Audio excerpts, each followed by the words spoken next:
شروع اللہ کے نام سے جو بڑا مہربان نہایت رحم فرمانے والا ہے۔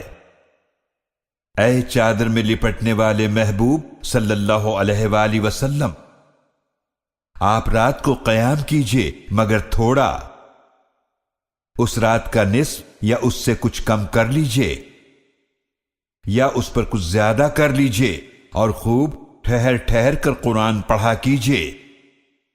بے شک ہم عنقریب آپ پر نازل فرمائیں گے ایک بھاری کلام۔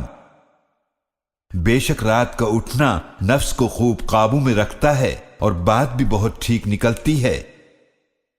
بے شک آپ صلی اللہ علیہ وآلہ وسلم کے لیے دن میں طویل مصروفیات ہوتی ہیں، اور اپنے رب کے نام کا ذکر کیجئے اور سب سے الگ ہو کر اسی کی طرف متوجہ ہو جائیے۔ وہ رب ہے مشرق اور مغرب کا، اس کے سوا کوئی معبود نہیں، تو اسی کو کارساز بنا لیجئے۔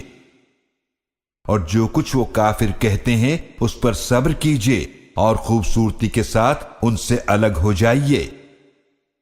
اور آپ جھٹلانے والے خوشحال لوگوں کا معاملہ مجھ پر چھوڑ دیجئے اور انہیں تھوڑی سی مہلت دیجئے۔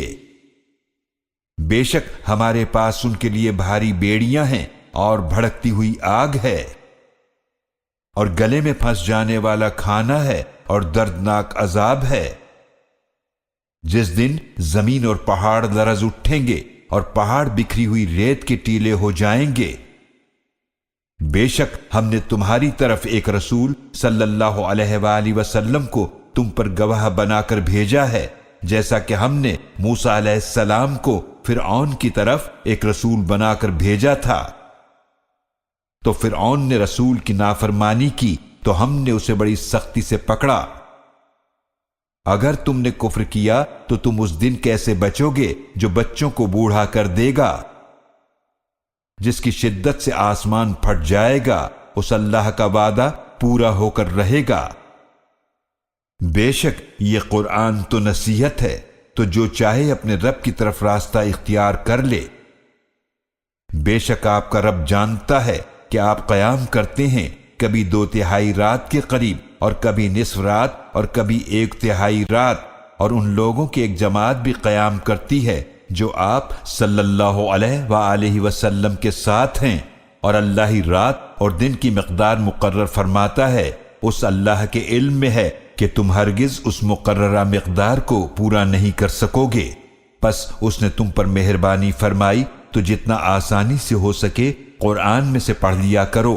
اسے معلوم ہے کہ تم میں سے بعض بیمار ہوں گے اور کچھ دوسرے لوگ زمین میں سفر کر رہے ہوں گے اللہ کا فضل روزی تلاش کرتے ہوئے، اور کچھ اللہ کی راہ میں قتال کر رہے ہوں گے، تو جتنا آسانی سے ہو سکے اس قرآن سے پڑھ لیا کرو، اور نماز قائم کرو اور زکوٰۃ ادا کرو، اور اللہ کو عمدہ قرض دو، اور جو کچھ تم اپنے لیے بھلائی میں سے آگے بھیجو گے اسے اللہ کے ہاں پاؤ گے، وہی بہتر اور اجر میں بہت زیادہ ہے، اور اللہ سے مغفرت مانگو۔